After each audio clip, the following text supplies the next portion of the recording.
Well, today I am heading around the M25 to sunny Essex to drop my gas coilovers back at the factory they came from so they can be refurbished and go back on the Rover 220 Coupe or Tomcat as good as new. I was in for quite a surprise when I realised that they take in suspension basic lumps of metal here in Essex, machine everything. What I didn't realise was the level of engineering that goes on here.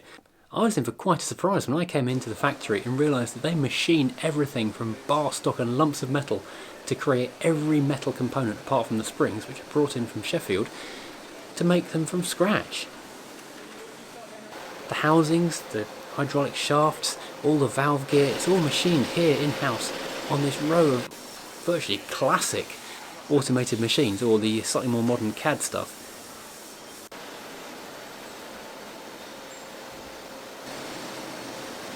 And then it's hand assembled and tested here in-house. That's for the double adjustable before. Yeah, so our premium damper. Yeah, all made here, yeah. I had no idea this kind of industry was going on here. I'm very impressed. It makes me even more proud fitting this to my car. XR2 there. Okay. I mean, big for XR2. Yeah, it's a rear damper. It's we have to get the rear arm set in. So we remove the rear arm, put it onto our twin tube unit, and then obviously you get the benefit of bump and rebound adjustment. This is for a service, yeah. This is coming for a service. We'll come in with all dirty and grubby, and all, there's all the threads cleaned up. Spring seats and lock rings, the C's will be cleaned up as well. Piston rod in this, as you can see, is actually the old one because it's. Reuse that. Yeah, there's no damage on there, so we can reuse that. Top nut assembly, glands, guides, seals, O-rings, control mechanism, rose joint on the bottom as well. All replaced as part of the service. New damper oil, and they're tested as well, make sure they're working properly before they leave here. And it's actually working like a brand new unit now. So it's far more cost efficient to do that than it is to buy a new unit like every sort of couple of years. So we removed the original equipment, and then that's a good bracket as well. Well in our side adjuster.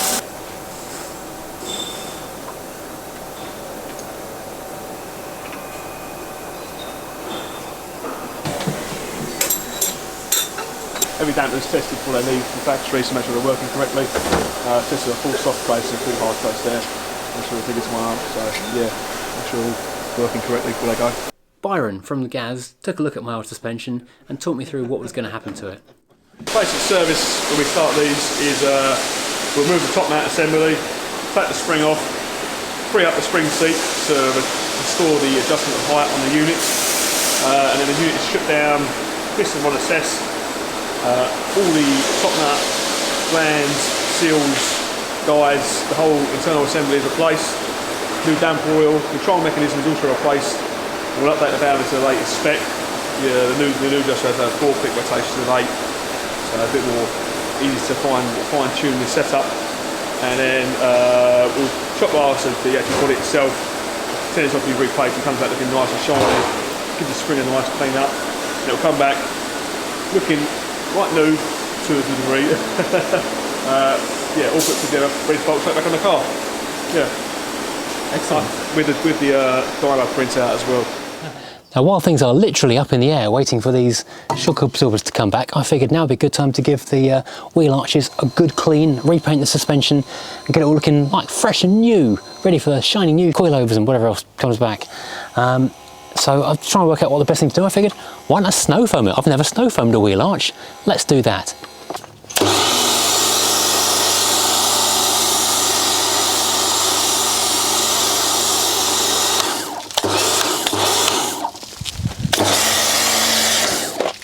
The way I figure it, it's got lots of baked on dried on dust and dirt and mud. So if I soak it in this before I brush it off, it's going to have a better chance of getting all the grime out. Can't hurt, can it?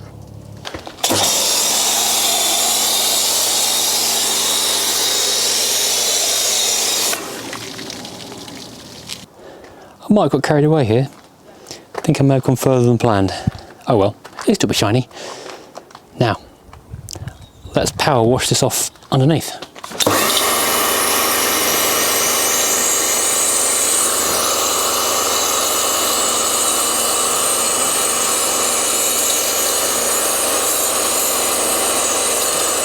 So there you go, it's actually not rusty at all, which is quite nice, isn't it?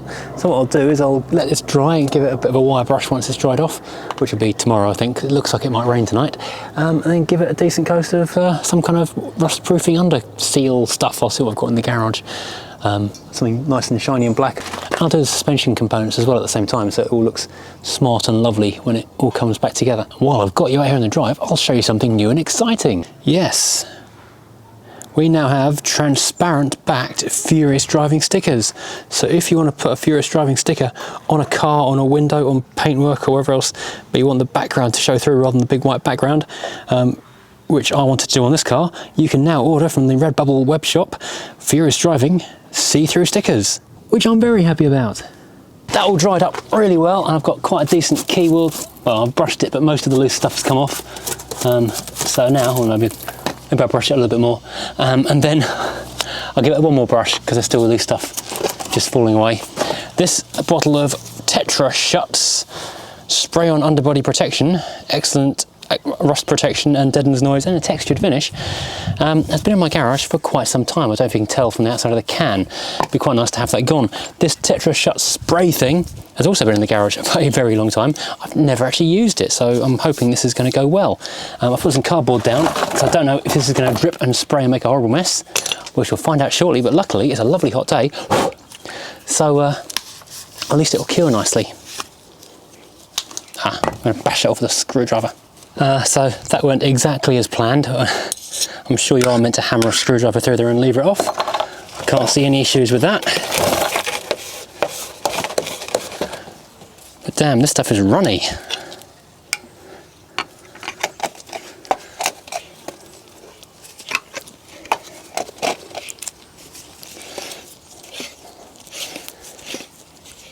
Oh, come on, get on there. Okay. Now, let's see how well the stuff sprays. Ugh. Actually quite accurate.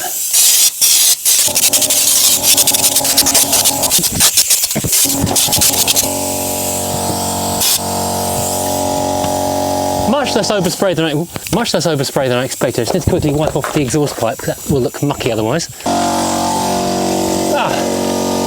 Just as I sit down to do a bit of stuff, that kicks in. Give it a minute. Right.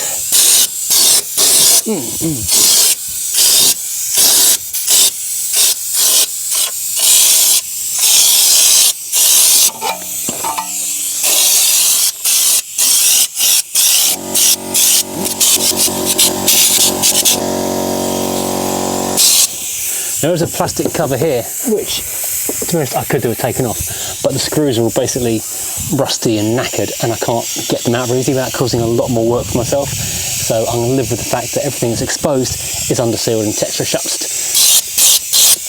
and the bit that's behind the plastic, I'm going to kind of hope is all right.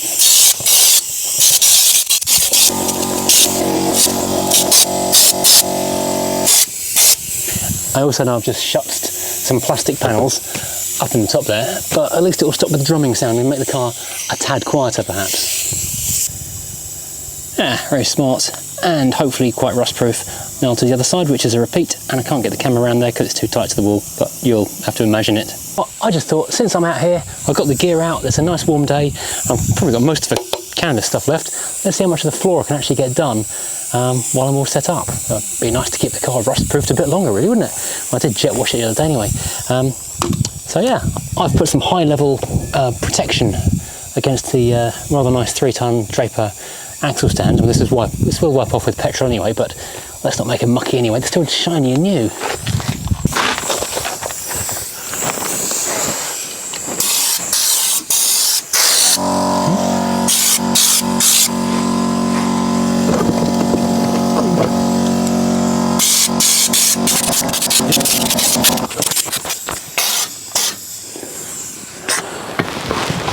I did just paint the exhaust pipe slightly more than I planned to, but that side of the car is quite nicely covered now.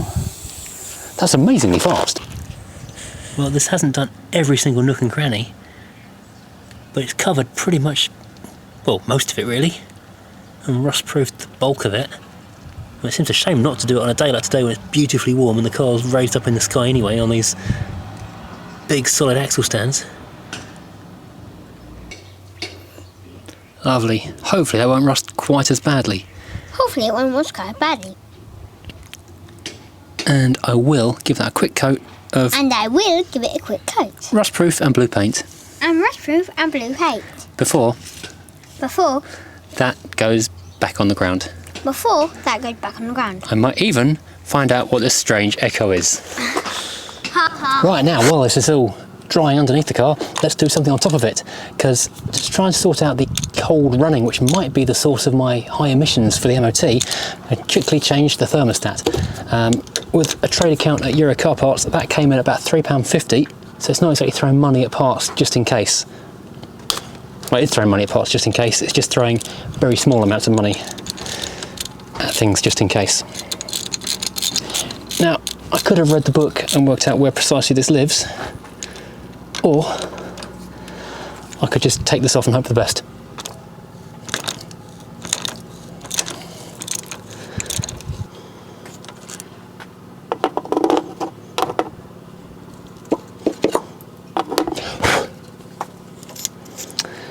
There we have it, one thermostat.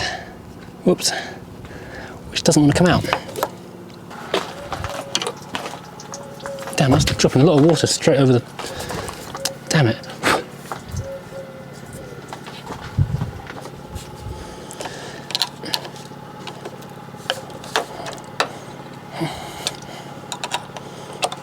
That thermostat is really keen not to move at all.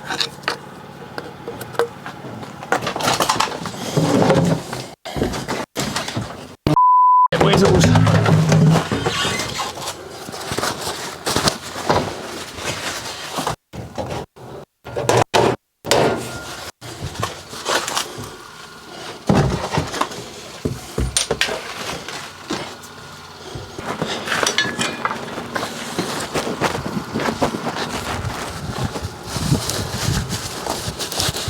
This thing is well and truly stuck in and does not want really to open very much at all. It seems, whoops, it's almost completely wedged. It does not want to budge at all, so I guess that's why it's been running cold, or it's showing it's running cold.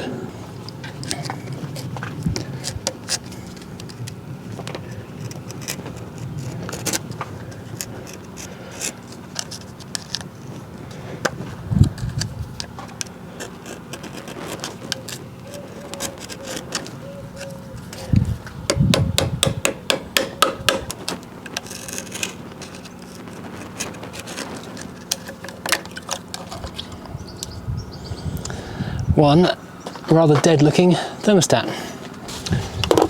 One fresher looking thermostat which actually moves far easier on its spring.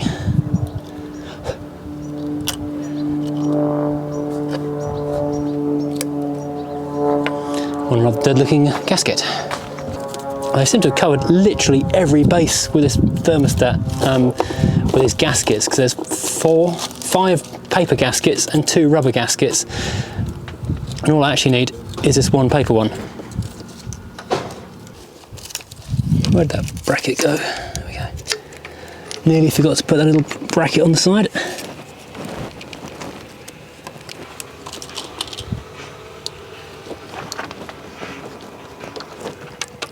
And this was almost too easy.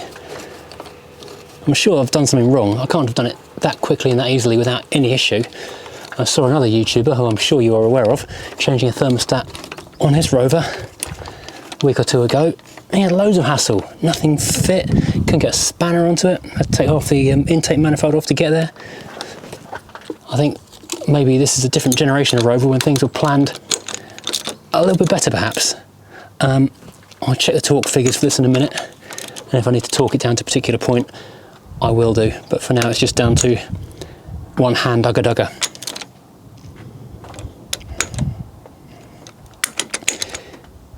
Cool, now I'll just top up that, because I did splosh, well, when I took the pipe off a fair bit, it did splosh on the floor, so I will top that up, and then I'll hose off the floor as well. I don't want any neighbourhood cats, despite the fact they poop all over my ground, licking it and dying. not that bad a person really. Oh, I'll save these gaskets as well because they might come in handy for something one day.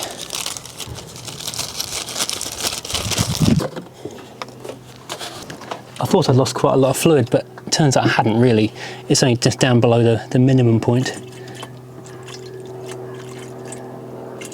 And this is the last of my bottle of pink Rover friendly antifreeze. I'll have to get another bottle when I go out next, but whoops, there goes some there. But next time I do go past Halfords or somewhere, I'll go and top up on that. That's a very loud plane. So yeah, hopefully, I can go on the recycling. Let's just check it fires up okay. It's in neutral. Of course it fires up okay. It's the Tomcat, it always fires up okay. There we go. Well, currently, of course, nothing's moving on the thermostat because the thermostat's closed. But while this continues to hover on its stands and wait patiently for my new to me, nearly reconditioned gas coilovers to come back so I can fit them back on the car and get on the road, I'll let it continue to warm up. It's starting to smoke the spilt stuff off the exhaust now. But yeah, in just a few days' time, Gaz are going to phone me and say they've reconditioned my coilovers. I can put them back on the car, and hopefully that will give me the functioning cooling system that means the car's not going to have emissions. I can get this thing back on the road. Better than it has been for a while anyway. Undersealed, cooling properly, driving properly. It's going to drive so well. They did phone me to say they did find one coil spring that was cracked. It didn't look cracked on the shock absorber, but when they took it all apart, they could see the damage on the spring itself. So it's going to have 2 new springs on the front, and the rear coil springs are going to be the originals, just recoated, because the rear coils are still, you know, up to tolerance. So there's no point in changing them. So I'm really looking forward to that. If you haven't hit like and subscribe or anything on this channel already, please do. It makes a huge difference to getting this channel out to other people who might also be into Rovers and this kind of nonsense. So please consider hitting that like button. Definitely hit the subscribe button. It makes a massive difference to the channel. And I'll see you again in a few days' time when some new coilovers go on this car.